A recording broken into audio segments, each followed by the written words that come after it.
Thank you so much for being here bright and early for the latest Edmonton Public Library Forward Thinking Speaker Series event featuring ATB Financial Chief People Officer Lorne Rubis. We are so pleased you decided to kick off your Monday morning with us. My name is Pilar Martinez and I'm the Chief Executive Officer here at Edmonton Public Library. I think it's safe to say we're all experiencing significant change in our workplaces. Regardless of the industry, many business models are being disrupted. We're all familiar with companies like Uber, Airbnb, Netflix, and OpenTable who are changing both customer expectations and really redefining the workplace. When it comes down to it, knowing how and why workplace change happens is integral to getting ahead and staying there. Today, we will hear Loren share his insights into how both work communities and work itself will change over the next 5 years and how those changes may affect all of us. EPL's goal with its Forward Thinking Speaker Series is to help purposefully build better organizations, neighborhoods, and communities. And Loren will surely help us do that this morning. Before I introduce Loren, I want to acknowledge and thank Firma Foreign Exchange for their sponsorship of today's event. On that note, I'd like to welcome Dave Dominy to come up and say a few words. Dave? Thanks, Peter. Thank you. Welcome and good morning to the speaker series. And on behalf of my 250 colleagues around the world, we'd like to welcome you to what is, I think, for us, the second of a series that we've sponsored. So at Firma, we take our social corporate responsibility quite seriously. Since Michael and his brothers started the company almost 20 years ago now, there's been a legacy of giving back. We contribute actively to, obviously, the library, Bissell Center, Edmonton Food Bank, Habitat for Humanity, Windhouse, Norquest College. Those are a few of the things that we've consistently supported. We're proud to support today's speech or talk by Loren, and I've got a little gift for you, which I'll give you in a second. 2 seconds about who we are as Firma. So Firma is, we're an Edmonton-based company. We provide customized foreign exchange solutions for small to medium-sized enterprises around the world. We're proud to call Edmonton home. We have branches across Canada, the US, UK, New Zealand, Australia, and we provide 24-hour service out of our trading desk here. Forward thinking is very much at the core of our business, as you might appreciate being a foreign exchange company. And we pride ourselves on being a fun place to work. So with that, I have a limited edition, there's only 2 of these, t-shirt to give to Loren in honor of his presentation this morning. So Loren, I'd ask you to come up and be awarded this. Thank you very much, Dave. Okay. So there we go, wear it with pride. I'm going to do that. You are not going to see this on eBay, I promise. Limited edition. Thank you so much. Thanks. Thank you, Dave. And again, we are very appreciative of all your support. Of course, Firma is not the only EPL supporter here today. By purchasing a ticket to attend this morning, you are supporting our integral Welcome Baby program, providing early literacy resources to parents at the time of their child's 2-month immunizations. With help of donors like you, we've been able to expand our partnership with Alberta Health Services, and we now reach as many as 12,000 babies in Edmonton each and every year, a major increase from the 2,000 to 3,000 we were reaching from EPL alone in 2013. And on top of your contributions, Loren has graciously donated his honorarium for this event to Welcome Baby, which will equate to 60 Welcome Baby kits for Edmonton families on behalf of ATB Cares.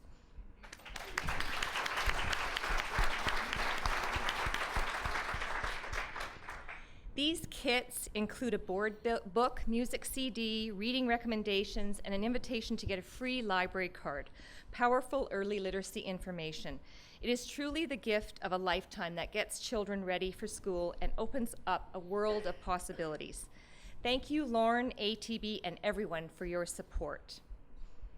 And now, for our main event, I'd like to introduce Loren. Educated at the University of Alberta and the University of Oregon, Loren started out his career as a teacher before holding senior leadership roles in a number of tech organizations across the US, as well as the Los Angeles Kings Hockey Club.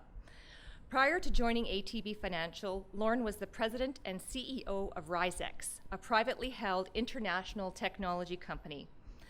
At ATB, Lorne is responsible for leading change within, as the organization sets out to be the #1 in local markets and entrenched in the hearts of all Albertans. Also a published author, Lorne loves working with people, and he is passionate about inspiring them to be even better. He and his partner of over 4 decades, Kathleen, have 3 children and 2 grandchildren. Please join me in welcoming Lorne Rubis. Thank you, Pilar. I'm going to try and just put this right here. How's that? Is that good, David? Yes. All right. Well, welcome to the best darn library in the world. What do you think, right? All right. Library of the Year, and if I read your strategic mantra, you've just begun. And congratulations. And this mission of We Share is a phenomenal rallying point, and thank you for sharing the library with me, Pilar. It's an honor to be here, and on behalf of everybody at ATB, all my colleagues, we're just delighted that I'm able to come up here and represent them and their wonderful work. And I can't tell you how impressed that I am that you would make it at 7:30. I was thinking of not coming, so I can't believe that that you would rouse yourself up and get here at this very early hour. I was coming in from Los Angeles. I spent the weekend with our son who lives in Santa Monica, and I was flying in. I was thinking, oh my goodness, it's going to snow for sure. It's going to be a big storm. But you braved it all, and I'm going to do my best to share with you, to share the work of my wonderful colleagues, and my fondest wish and hope is that you walk out of here with perhaps some provoked thoughts, something of value that you can really be a reflection of this investment that you've made in yourself. So I can't tell you, the biggest compliment you could give me is to show up here, and I'll do my best to give everything I have to give you some insight. I want to just take a moment to, again, just acknowledge some folks. I'm just, first of all, I know that you're chairperson here, Ellen, and to the trustees from the library. The chair of the ATB Human Resource Committee is here, along with her partner, Craig, and I can't tell you, Colette, how much I appreciate you and Craig coming down. I know you should be doing chores this morning, and you made the trip all the way down. And we have friends and neighbors that showed up, people we haven't seen for quite a few years. We did a little bit of a tour in the U.S. for 25 years, and so, and we'll talk about that in a little bit. But I want to highlight someone who really helped kick off my career. Look, and Pilar mentioned that I had this wonderful beginning in a career of being a teacher, and I had a chance to work in this school in Northeast Edmonton. I actually taught Mark Messier when he was in grade 6. It tells you something about, I know you're doing the math right now for sure. And anybody who's been around a school knows the school is really run not by the principal, but the school secretary. And I was so delighted. I have not seen her in over 30 years. Mrs. Prokop, who is the secretary at St. Nicholas School. There she is. And her lovely daughter, Christine, who I taught, I think, in grade 8.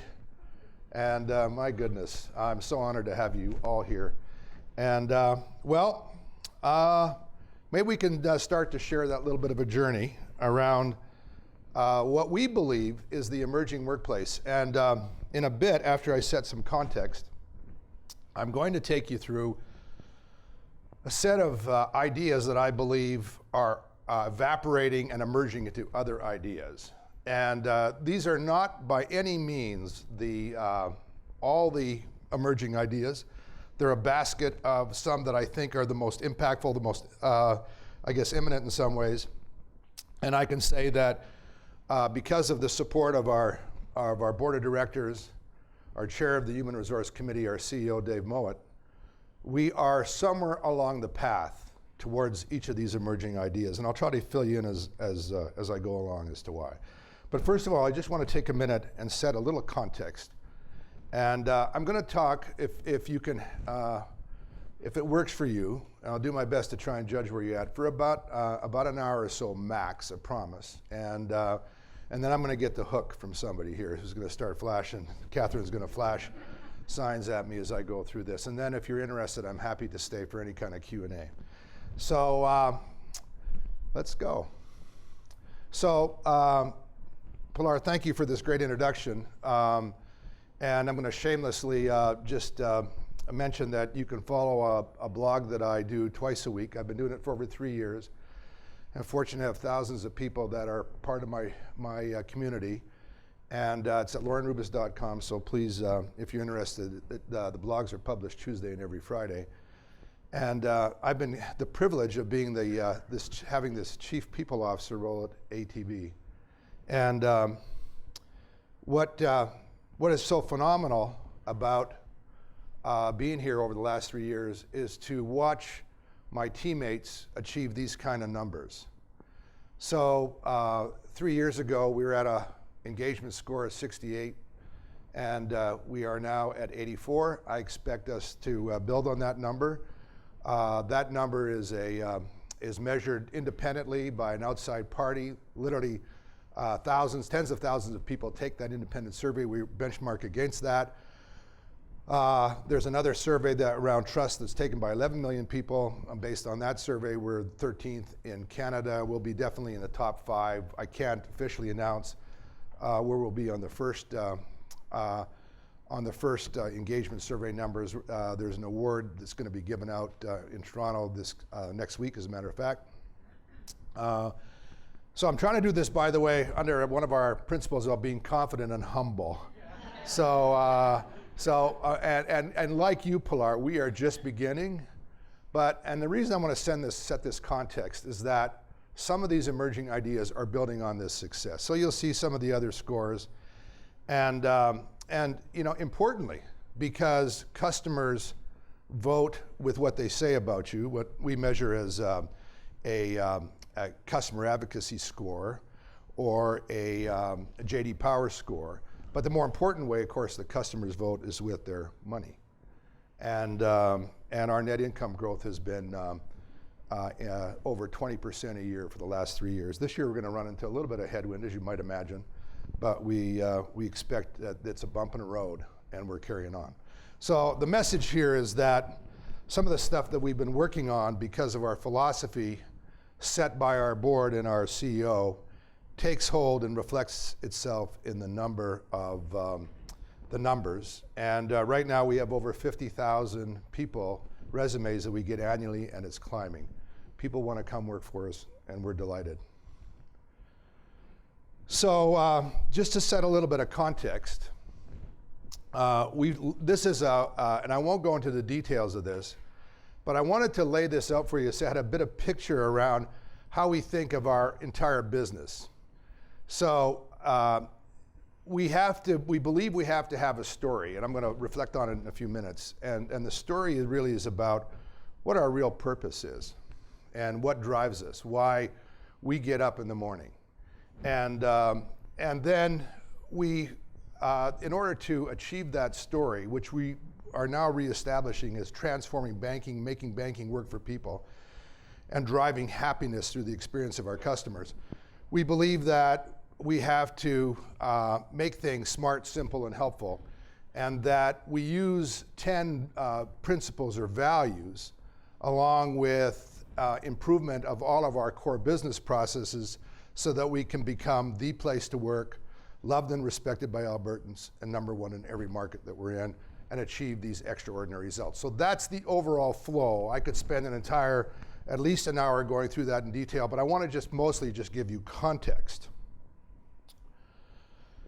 So if you drill down around being the place to work, which is the mandate that I, along with my team of 100 and so people, have been given, and our group is called the People and Culture Group, we have a responsibility through our leadership team and through our organization to drive and become the place to work, not just in Alberta, not in Canada, but by any dimension. And I know that's highly aspirational. Some people might even call it arrogant. But we believe that we have to have that aspirational framework in order to think about our business in the right kind of way. And then I've been challenged, and our team has been challenged by our chair of the HR committee and our board and our leaders to measure it. How do we measure it?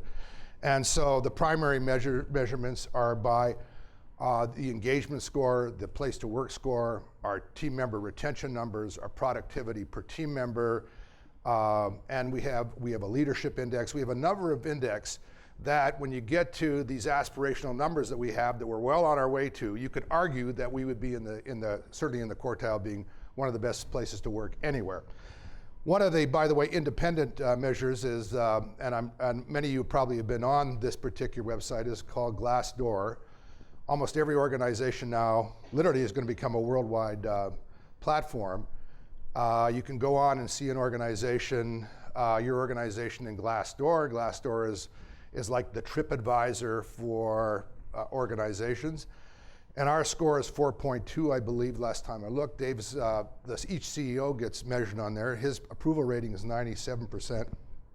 And that would put us, just on that score alone, in the top, at one point, just a year ago, there were only 75 companies in North America that had a 4.2 score or higher with 5,000 team members or more. So the point is, directionally, we're moving in the right direction.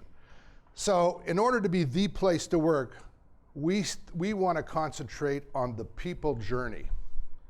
So we believe that we have to look at it from the entire life cycle of every team member. And so in order for a place to become the place to work, it has to be the place to work for, in our case, 5,000, about 224 team members. So how do you make that happen? Because we're all at such different points in our team member journey, in our life cycle journey. So you have to have a platform that is foundational for all, but highly customizable for all of us as well. So probably at least 80% of the platform has to be, the life cycle has to be very common, otherwise you couldn't scale. But and essentially we try to make a portion of it very customizable for each of us, because it has to be very personalized. For ATB, the place to work, it has to be the place to work for Lorne Rubis. It has to be the place to work for each and every one of our team members. And so we try and concentrate on each of the areas of the life cycle so the right people are in the right roles doing the right things. And our general belief is that if people are doing what they're good at, what they like to do, and they create value, then really good things are going to happen. So we start to think about the relationship right from, hey, how do you draw people in? How do people get attracted? What happens around the attraction process, the selection process? Hey, wow, I've been chosen. What happens now? Then, hey, how do I get all in? How am I all onboarded? And then there's this long and extended period, ideally, of contribution, continual growth, and then one day all of us leave. And so we want to be not only the place to work, but the place to bank. And so one part of becoming the place to work is to have really deeply concentrate in detail on this entire life cycle. And of course, when you process it out, you value map it out, it's much more detailed than this, but I think you'll get the picture.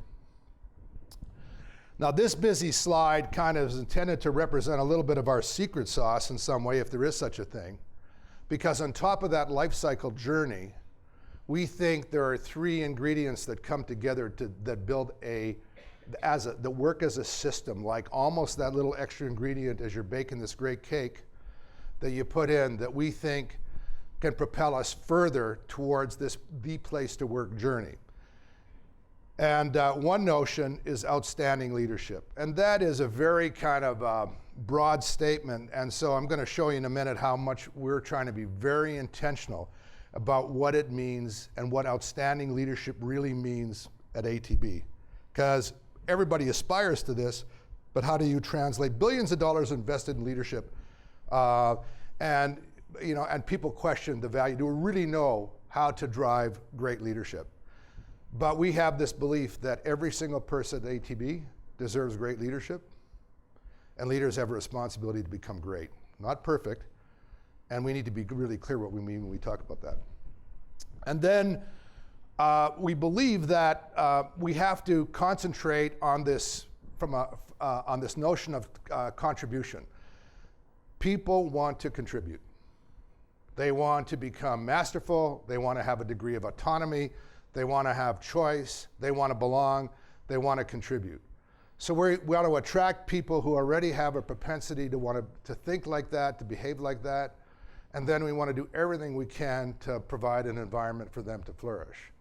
So we're very intentional about, do we get maximum contribution out of every relationship that we have? Are we in an environment where we can contribute? And that's why we put so much attention on the engagement score, because if your hands, heart, and mind are not involved, there's no way that you can describe this, but you're not getting that contribution. The final piece, which we think is quite unique to ATB, is this concept of building personal equity. So we believe that the idea of coming to work, that the most important thing that you can invest in is yourself. And that what our hope is that when we try to encourage people to think about when they come, even though that obviously no one can predict it, we'd like people to think about their last day, their first day. So when you leave ATB, what would you like to think about? What journey of accomplishment would you like to be on? How would you have liked to have grown financially? How would you have liked to have grown experientially? How would you like to grow emotionally? How does your wellness evolve?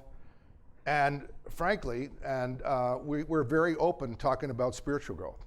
And we're doing it in a way where, because we believe that spirit of generosity creates sort of a spiritual wellness. And we think that that's part of the whole personal equity journey. So all those little wheels over there represent an entire system that we have to drive the culture that adds to to this sort of secret sauce that combines with this notion of the journey that provides us a real good running start and a continuous runway for becoming the place to work. So I talked a little bit about this view that we have about leadership. So this is a quick picture about how we think about leadership. And essentially, if you're going to be an all-in leader at ATB, then you have to consistently demonstrate that you can get results, that you have to have the ability to show that you've got strong relationships. People have got to want to work with you. They've got to line up to want to work with you. Now, we're not going to be perfect, and we're human beings, and we all have our unique kind of stamp on that, but generally, if you can build strong relationships, that's an important vehicle to progressing and having a leadership, an ongoing leadership career at ATB. And then, of course, part of that, you have to continually develop in yourself and others. So at the end of that, this is what we expect to achieve. What we're trying to be really intentional about is the attributes, having leaders live the ATBs, and then we have very 6 specific practices that we're investing in teaching people how to do so they can bring out the very best in others for outstanding results and help us live our story, make our story true, because people have a right to great leadership and leaders have a responsibility to be great. So we are very intentional about this. And so I'm just going to skip by here and just say it's a system. The idea and notion that leaders by themselves in some sort of heroic way can drive organizations, I think, is an outmoded concept. And I'll speak to that a little bit more when I talk about emerging trends. There has to be a leadership system. And if Dave Mowat and I and others do our best work at ATB, when we leave ATB, that system ought to be able to carry on and excel and expand and become even greater. Because it's not going to depend on us. Certainly we will have our stamps, our personal legacies that we have a responsibility to our shareholders to provide, but it has to be a system, and we're very intentional about describing all the things that drive the entire system. And I'm going to spend some time with Pilar's leadership team in the afternoon, and we'll talk a little bit, or later this morning, spend a little bit more time talking about our entire system. But that's the context to the trends. Before I get to the workplace trends, though, let me talk a little bit about some business trends that are very complementary and that are moving in parallel to the emerging trends in the workplace. And I'm taking this data as a courtesy of IBM. They're key partners of ours, and they did some research. We invited them to our board retreat, and they shared some of this insight that is, they put a lot of research into, and I think it holds well to share it with you as a backdrop to our emerging workplace trends. One is that customers and client expectations are changing very rapidly towards an experience focus. And customers, when you think about yourself and think about how we're thinking about sharing our wallet with anybody, that we expect that more and more that how we do that, our service providers are meeting our schedule. They need to show up when we need them, where we need them, and how we need them. And that we don't expect that suppliers anymore, or whoever providers are, just really understand our needs. They're actually showing up and starting to know what we want, sometimes even before we do. And I know sometimes probably it feels a little bit creepy, right? Because you know, you go on an Amazon site and all of a sudden Amazon's telling you all the things that you need, and you kind of go, I wonder how that happened. Of course, we know how that happened, right? Because data science is driving all the predictive things, and they're starting to get ahead and outline what we want. And customers want options to engage and interact seamlessly, and we know that. We hate when we go somewhere and our time is not made richer. It's becoming now like, why do I have to put my data in twice? You know, I've done it once. Why do I have to talk and get verified a second time? Or why do I have to, you know, I want this experience to move seamlessly. I want to be able to, and of course, there's all the ways that we interact now. We expect our channels to be there to interact with us where and what and how we want it to. So and some of the elements of that is that we're seeing disruption.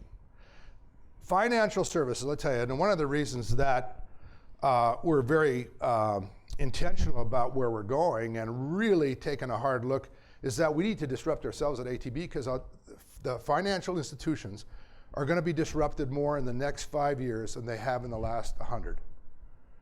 And it's happening because of this incredible technological world that we're moving in, where so many different disruptive methodologies are emerging.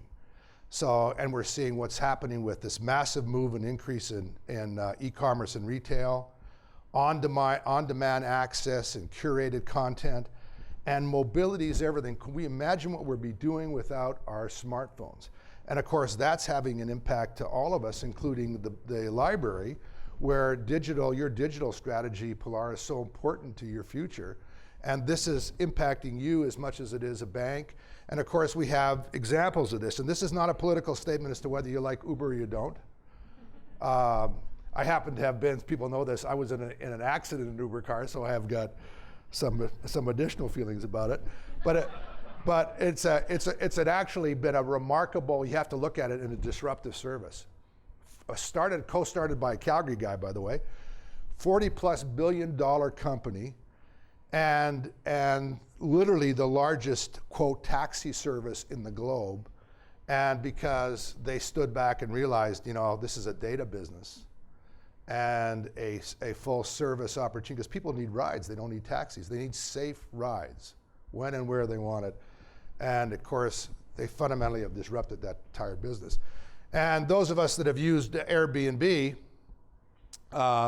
they've taken $25 billion and are valued more than all the Hyatt hotels. When you think about that, how they have disrupted the hospitality industry. And again, we have all views around the political rightness of this, et cetera, but nevertheless, this is an example of what's happening out there, and it's going to happen to every industry that's out there, and certainly, and not least of all, ATB. All right, so what's happening? What is going on in the workplace? Sparked by those particular business trends, by customer desires and the changes in the marketplace and the changes of technology. And you've heard of the term VUCA probably. initiated by the US military, but the environment is volatile and it's uncertain, it's complex, and it's ambiguous. And this is the slowest time right now for most of us in our lives. This is it. It doesn't get any slower than this. So if if you're feeling busy now, just know, hey, this is the slowest time. Enjoy it. So, all right. So here are some of the trends. Many of us, certainly me, grew up in a place where work was essentially a set time and place. And when you think about a lot of the way we've organized work, it's been based on that notion. There's a place you go to, and you show up at a particular time, and you do your work. You kind of even sit at a particular place, and you go home. And of course, the emerging idea is work has to be considered as the very best place and time to get your results. We have taken this very seriously at ATB. Now, and it has to be applied obviously very different in different situations. If you have a branch and your branch opens at 8:30 and whatever time it is, we expect people obviously to be there to show up and to serve our customers. So there is a set time and you got a place you have to go. And we have many particular roles that are like that. However, a lot of times within those roles, there's a lot more flexibility. For example, our personal bankers who always had to be in a particular place, in a particular branch, are now very mobile and becoming, and in many cases, going out to where they need to where customers are. But for at least 3,000 of our team members, they show up where they need to, when they need to, and this has happened just dramatically over the last 3 years. We were debating whether we should do this 3 years ago, and before we could get organized to write policies in it, by just opening up the door, it happened. And it is a strategic advantage for us because we stopped looking at time and place as the way to measure results for so many people. And what we started to really concentrate on, how is this person making a contribution? How are they? And that became the essence of the conversation. What it began to do for so many people is to free up their ability to integrate their life in a more complete way. And when we experienced the flood in Calgary in southern Alberta a couple of years ago, we never missed a beat. We told people, stay home, take care of your family first, take care of your neighbors, do whatever you can to take care of your community, and we never missed a beat. People just found a way to get their work done where they needed to, and it was a remarkable statement of the care and attention of our team members and the very fact that we invested in allowing all this distributed work to take place. And I just can't imagine organizations that are going to be exclusively stuck to just dictating that people come and show up at a certain place and time, because by definition oftentimes time becomes the source of result measurement, not actual results. Work is the evaporating idea. Workplace is functional. People need to show up. It's kind of a piggyback of the previous evaporating idea, when really workplace is engaging and fun and people want to show up. So I had a chance to spend some time last week with the woman who's in charge of building the workplace of the future for Nike, 50,000 people. And Patty was telling me that on their research, they found that the statement of the workplace, 97% of their team members believe it's a statement around how the company feels about them. So even though we want people to be highly flexible, to work where they need to, when they need to, we also know that at times it makes sense for them to want to show up, to go to some physical place, to engage with others. And we want them to want to show up. In Nike's case, they have 10 different choices of the way they've structured the workplace for people to their facilities, and it's made a huge difference for them. And that's why you see these different kind of work environments like Google's and the all these kind of interesting tech examples of fun workplaces, because they want people to show up and excited to be there. And that applies to every generation. It particularly applies to millennials, but every generation. We have built organizations to act like factories. And when you think about it, it's often related to the way organizations are configured. And if you stand back and look at the way things happen, the way work flows, that they're set up like factories. It tends to be a linear process. The emerging idea is that organizations have to start acting like laboratories. Linear processes are just too slow. Vertical silos. We've all heard the silo word. The silos are just too pedestrian. And we have to think about organizing ourselves so people can move together in very fluid teams, and they can test, they can experiment, they can do all kinds of things to respond, even more important, to anticipate what customers need and needs, and we have to be less reliant on factory-like flow. And we just need to open ourselves. Of course, there are factories, and that's the business they're in, but even within factories, organizations and parts of the factories that support them need to start acting more like laboratories. And we need to think about just having a mental framework around that. We have, if you think about it, we have built a lot of things around organizations. And a lot of collective agreements reflect this, by the way. And relationships between unions and employers have to change as well to reflect this, to the emerging workplace. But the historical term, the relationship, there was this kind of we want you to come here and stay for a long time. So you've heard the term of, things like golden handcuffs, et cetera, et cetera. And employees as a reciprocal part of that, wanted to get something out of tenure. If I stay there longer, I will ideally eventually get paid more, I will get more holidays, I'll get more leave time. Frankly, those ideas are evaporating. And what's emerging are the concept of both the employer and the employees promoting contribution and personal equity. So the idea that anybody can offer me any long-term tenure anymore, unfortunately, is evaporating because we just don't know. If you think about banking, how many branches are we going to have 5 years from now? We have 173 right now. How many branches are we going to have? What does a branch look like? What does a person do in a branch? And we don't know because our customers are going to dictate that. Transformation of our business is going to dictate a changing way, the way we think about retail banking, about branches. So for us to say you can come in here and be a long-term employee in a particular way in a particular branch, that would be frankly, an insincere commitment. What we can commit though to is that if you come to ATB and you contribute, we're going to grow your personal equity, and we're going to do everything we can to make you richer and to extend that opportunity to make you more valuable so that hopefully you can stay and contribute as long as you continue to grow and we can evolve. And then your personal equity, you're richer when you leave. You're more marketable when you leave. You have more capabilities when you leave.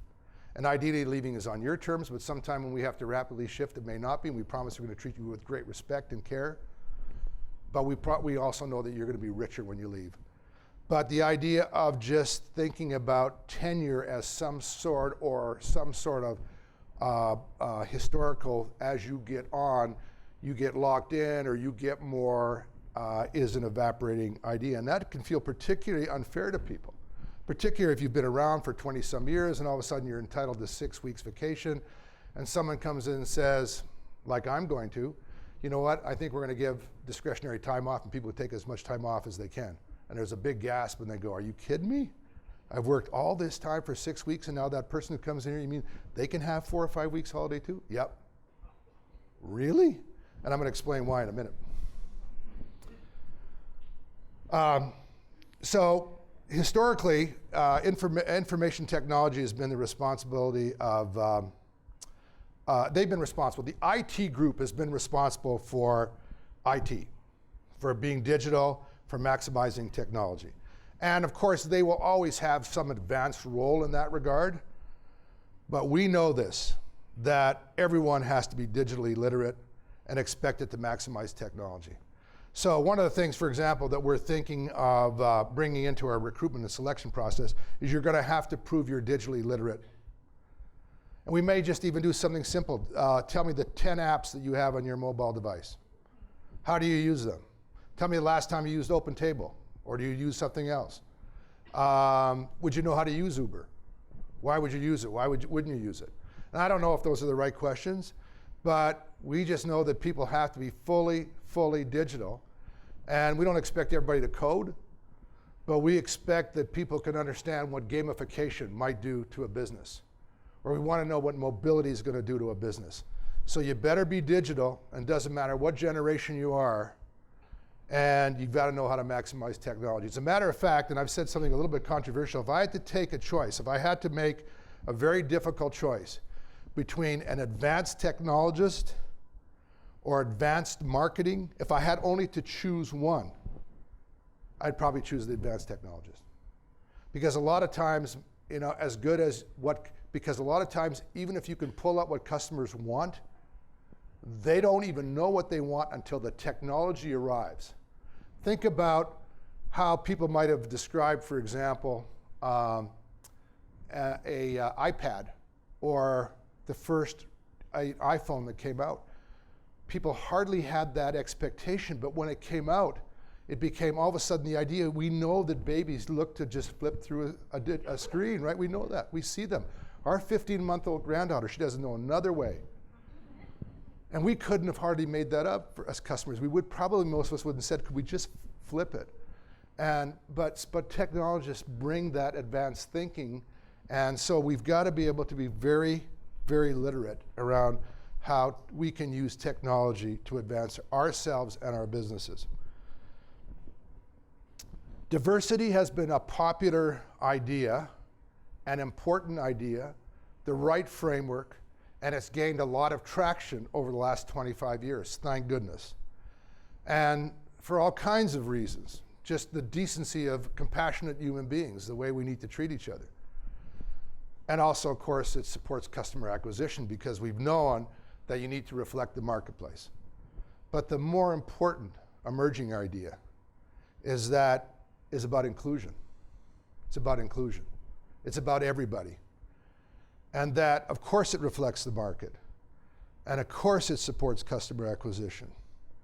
And of course, it supports our egalitarian views of the world, or it should, in my view. But it's vital for innovation.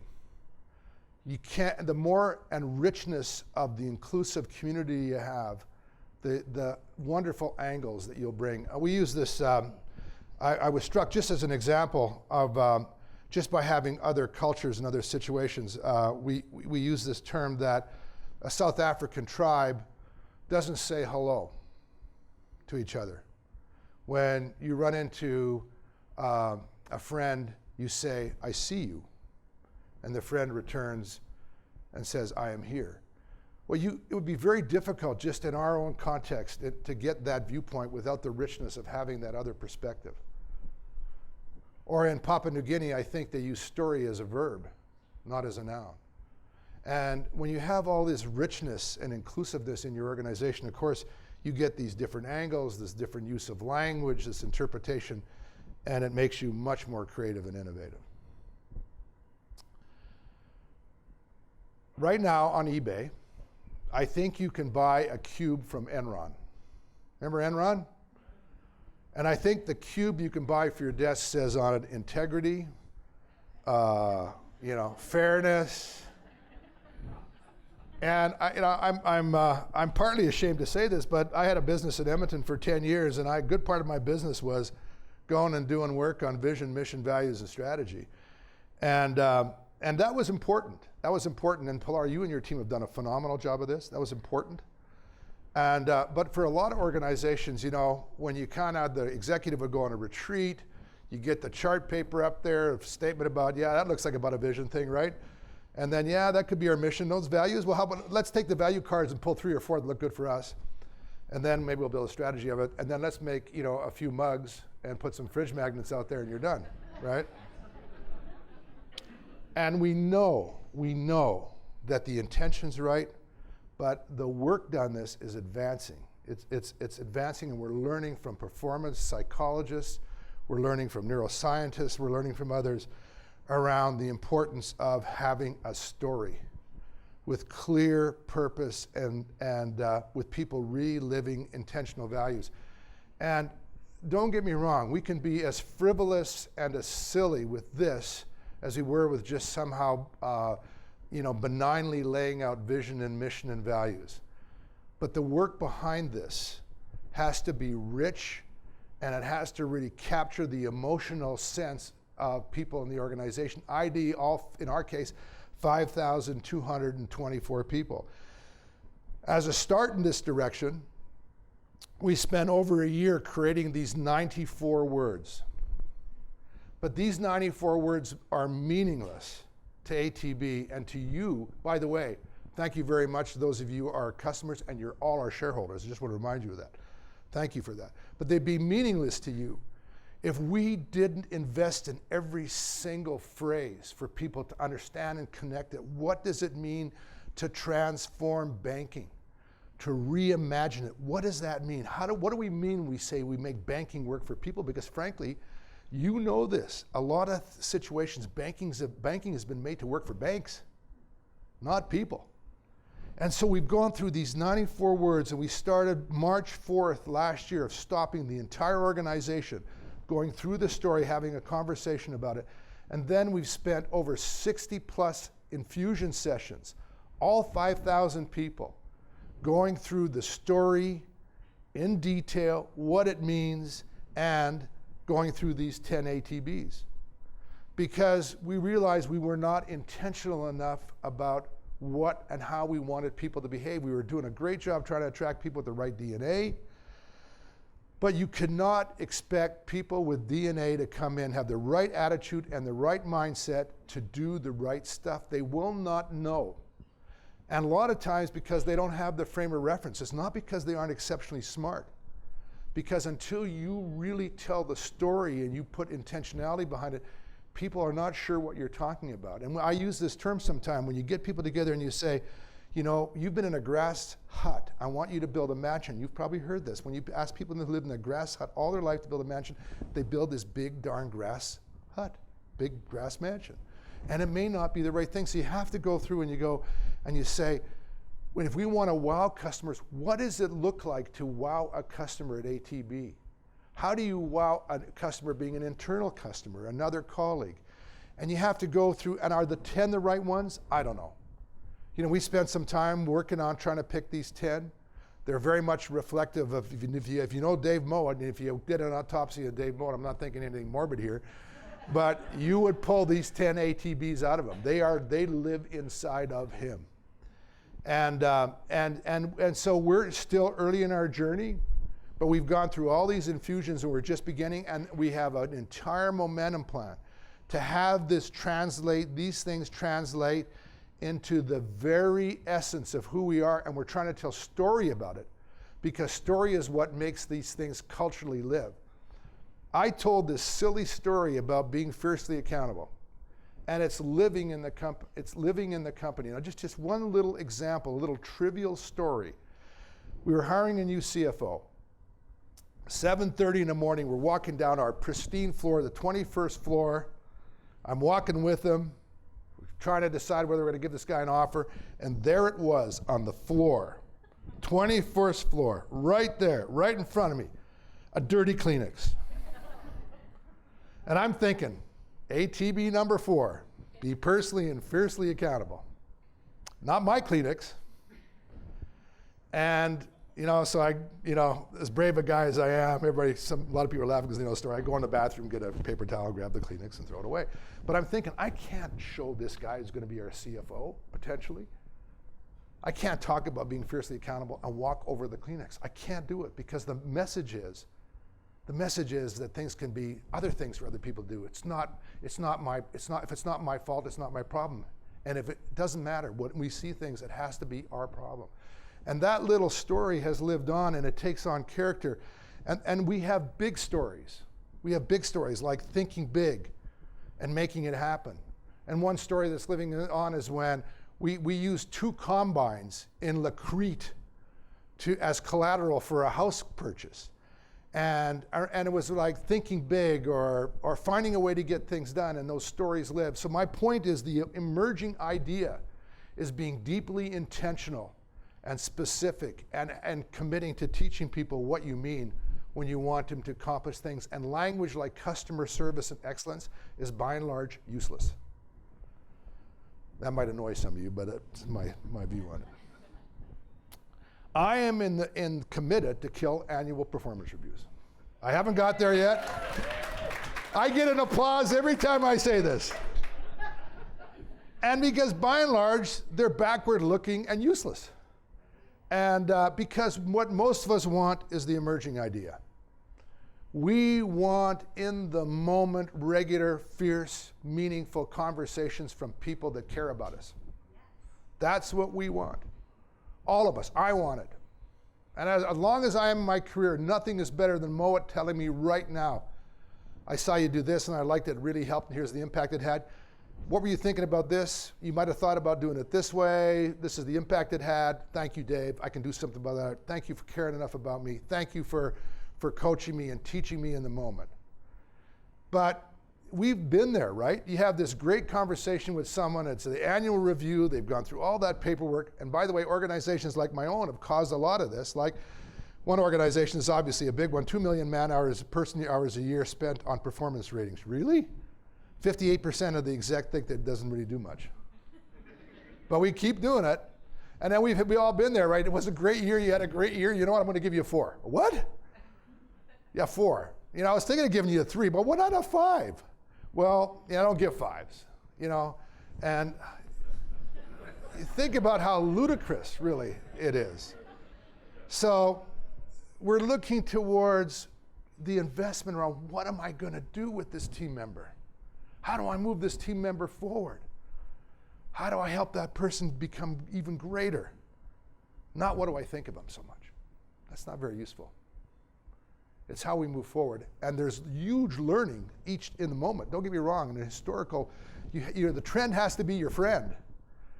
So I'm not making excuses for somehow getting weak on performance management in any way. But I'm being very committed to finding a way to coach in the moment and to be forward looking. This has been one of the most controversial, and I'm struggling with it a little bit myself. There's been huge amounts of work, particularly in HR organizations, obviously, to make sure that people are treated fairly. Job evaluations, grades, all the things we do. What's emerging is paying everyone unfairly.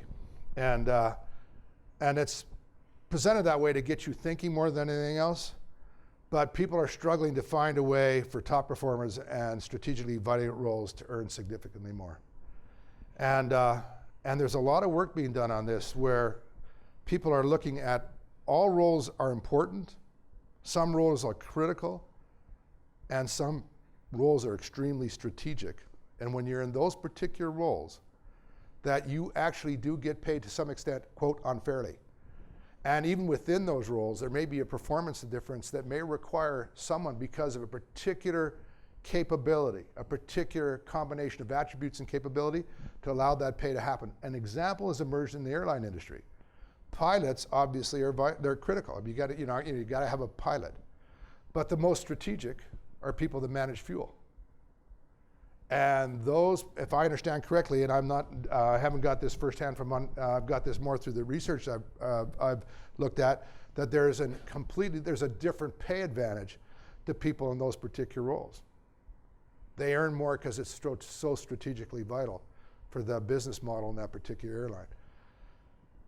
People like Google and people like Netflix are really advancing that kind of thinking and still being very transparent so people can understand and see it. So it's not intended to hide it, but it's intended to be very open. Here's why, here's the role, here's the contribution, everybody understand. And by and large, though, in those organizations, people generally feel very good about what they're getting paid. So it's not about not getting paid great and not having great compensation.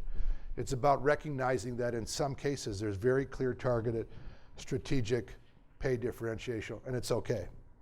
We're more abundant about it.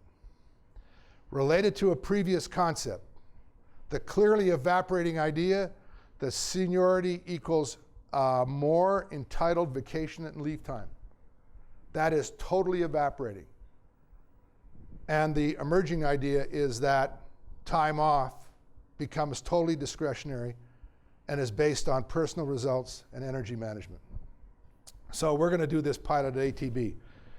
And the pilot at ATB is going to be that we are going to give discretionary time off to people. We might put a minimum on it. This is probably news to Colette. She hasn't probably heard this yet. And we've done a lot of research on it because we initially felt that maybe we ought to try and just say, because people's lives are so complicated, that what we have done is unwittingly, you end up getting people to do things that they don't want to do, like stay home sick when they're not sick so they can get somewhere. And so we just wanted to take that away and say, look, we trust you. We know you need time to run your life. We know that you need to refuel yourself. We know you do. And we know that the old idea of refueling is going away, and I'll talk about that in a minute.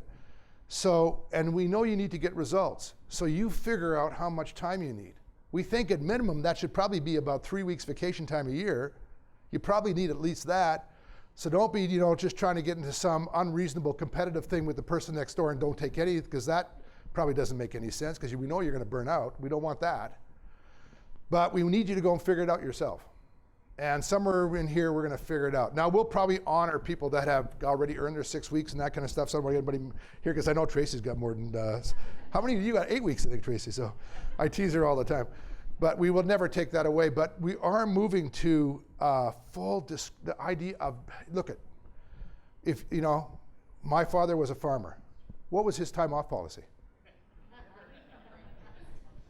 And when you run your own business, what's your time off policy? If you have to put food on your table, and so if you have an entrepreneurial view, so this is not about taking less. It's not about less. It's not about making people feel guilty. It's about giving them the self-accountability to figure out what they need when they need it. And you may need more sometime. If you've got an ill parent or you've gone through something, you may need more, or you want to take a little bit extended vacation. Then this year you might take a little more. We just think that we're going to move down a much more discretionary. You take the time you need and try to make it as planned as possible as opposed to unplanned, because that's when it gets to be difficulty. The call in sick when someone's not really sick or has to be absent, when any reasonable person would know, if you just gave me enough planned time, but we have set it up so we don't allow that to happen very well. Under collective agreement arrangements, this becomes a more complex discussion. Work-life balance is an evaporating idea. It's going away because it's analog and talk about standardized. We used to have our work-life balance for the fact that the switchboard used to shut off. You couldn't get a hold of anybody. There was no such thing as email. That was just a few years ago. So you kind of had work-life balance just because people had to call you at home, or you had to have some landline, and you could have the answering machine on. That was even advanced. And standardization was 2 weeks, 3 weeks holidays, and by and large, we had built-in institutionalized work-life balance. But we don't now, because I can do work anywhere, anytime. I've got my Apple Watch telling me that I'm already past my time. So we're moving to the notion that work life has to be integrated and it has to be personalized. Because I have some people that work with me, they do their work they do a lot of work from 8 to midnight. But they may go home at 3 in the afternoon to pick up their kids from school and do a bunch of other things, and I don't know what they're doing from 3 to 8, and I don't care. So we have to think about integrating and making it all very personalized. And that becomes the important thing. And the idea that work is something deeply separate from who we are is ridiculous. It is so much of just who we are. So how do we make that more an integrated fact and be more open about talking about just us, our life, and how we're living our life? Learning and play are different spheres. That's an evaporating idea. Assigned classroom, faculty, what's emerging, and I just asked 2 people to go to a gamification conference in New York because I want them to come back and understand that learning is play. And how do we think about that? That we're always growing, and some neuroscientists think that play at work around a gamification, more fun kind of thing is going to be the next emerging contribution to the workplace. And I think there's some science and merit behind it. And so it's around how do you make things more enjoyable, learning fun, more importantly, how do you have a growth mindset and learning arrives when you need it, how you want it, and in a variety of ways that work for you. And with the technology and the algorithms and the content that's curated out there, we can make that happen. Metrics have always been important. I grew up, you better know what quality, cost, delivery, safety, morale is. Those are the big ones. But those are often historic. They will continue to be important. What's way more important is becoming big data and data science and predicting insights in action. And there's things like this that can be surprising. Xerox cut their attrition by 20% in their call centers after learning creative types are more likely to stay than inquisitive, empathetic workers where they've always thought that they could find the attributes. Now, I don't know why, and here's what's interesting about big data and data science is things are moving so fast that people are hardly spending any time on cause and effect. I know that seems heretical. Is that a word? It doesn't make sense because we're so used to going after cause and effect. Data scientists and people are acting on correlations. They're going, I don't know why it happens there, that happens. Let's do something about that. We just know they go together, and things are moving so fast that data and it's predictive. And so we're doing work on cognitive intelligence right now. We're working with IBM and the Watson people so we can get predictive data around this happens around if this leader gives this much recognition and has this engagement score, that'll be predictive, likely, of what's happening around their employee retention and probably their financial results. And we start to see the correlations, and it's science that's telling us that. Or it can be predictive, and it can prompt a team member to say, you have not given Mary Smith a recognition in about, a month, and, you may want, and it prompts it, I'm sure Mary's done something great. You might want to take a moment just to go and acknowledge what she's done, and you get prompted. It might be just an algorithm that's up there to prompt you to look and to open and see Mary because you haven't seen her. That'll come from predictive algorithms and data, and the technology's there. It's living right there right now. And of course, social media has been for personal use, been a recent phenomenon. We know way in advance that social media is a vital critical business medium. The most obvious place are things like LinkedIn and Glassdoor for career and for recruitment. But we need to open up social media to be fully part of everybody's life at work, not to be restricted. We just want people fully engaged in whatever platforms, because by and large, most platforms at work are now social media, and they're becoming totally integrated. And I think we just need to make it okay as to whether people are fooling around on Facebook or not. Because if they want to fool around on Facebook, promise me, whatever you and I do, they'll figure a way to do it. We know that. So why would we get in the way of that? And that, again, the evaporating idea that you want to wait to the when. When I finally make that much money. When I finally get that much vacation. When I finally get that retirement. And we know that those are totally evaporating concepts.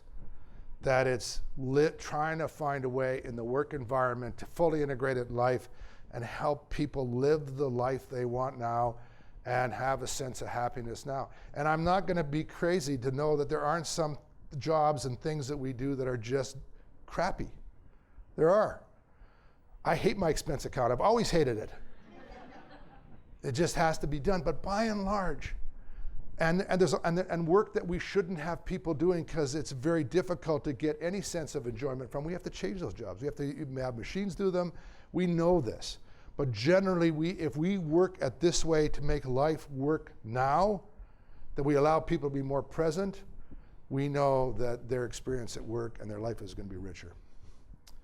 Organization structure is primary vertical. We know, evaporating idea, can't work this way, the way it has been. Yes, you'll need some idea of who, but we know who bosses are, but the idea of everything moving up and down vertically is too slow. We have to look as networked hives. And we can't have structures where only directors can talk to directors and have to talk to the VP, and then, you can't talk to this boss, you can't talk to that person, it's got to go this way, it's got to go that way. Nonsense. Just absolutely political nonsense that we've built in.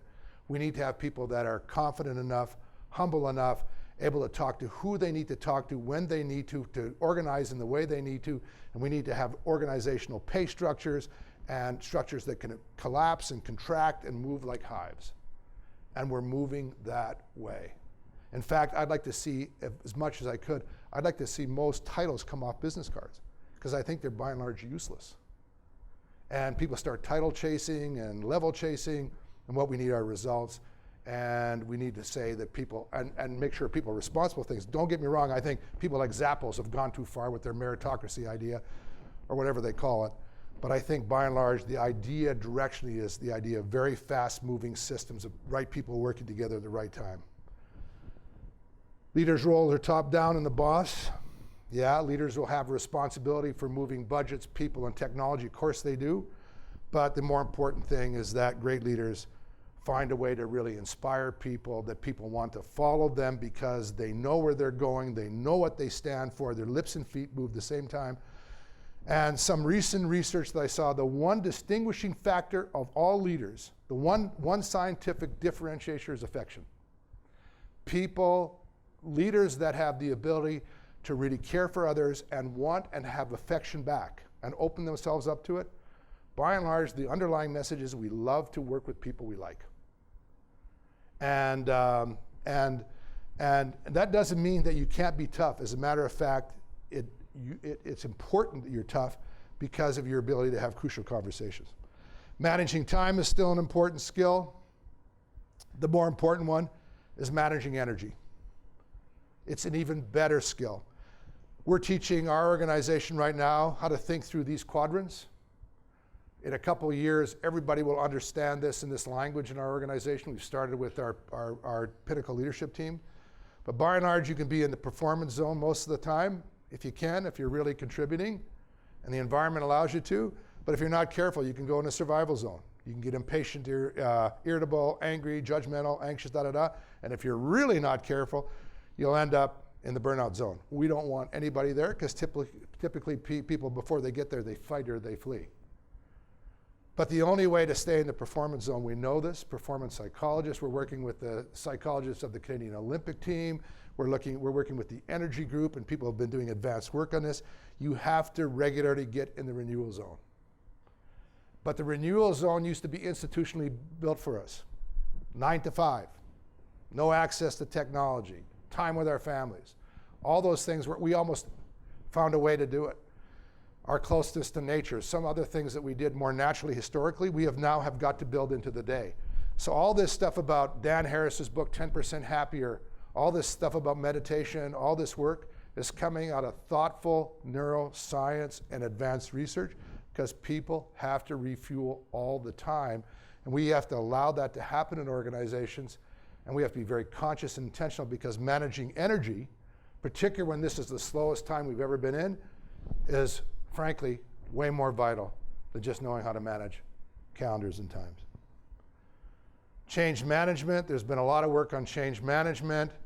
I can't stand the term. I think it's just an analog term because change is what we are. We can't be anything other than that right now. We all have to be change leaders. So we have to have this built growth in mindset or we will be left behind. And I know that's uncomfortable because we all have different feelings and want to have patterns change, and it can feel stressful. That's why we have to go back into that renewal zone all the time.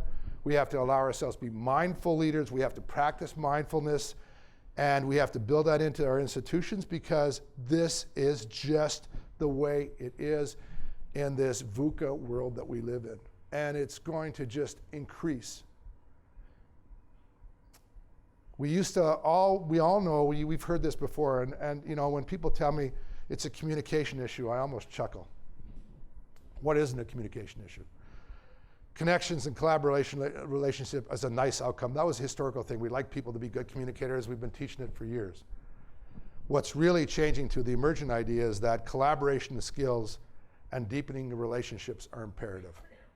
We have this term taken from Susan Scott in our organization, and it's it haunts me actually, because it's so profoundly important and it challenges me every day. The conversation is the relationship, and the relationship is the conversation.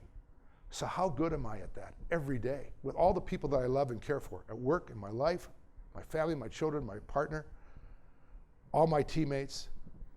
How good and how deep can I get into the conversation that's meaningful? So collaborative and deepening relationships are imperative, because we're moving into this experience business where we're out of the transaction business, really. We're really out of transaction business, even if we have a transaction business. Even Dave's business has got very much as a transaction component to it in foreign and exchange, but it's a relationship business. You just spend 250 days with your salespeople, right? Or I mean, with 250, not 250 days, a couple days with 250.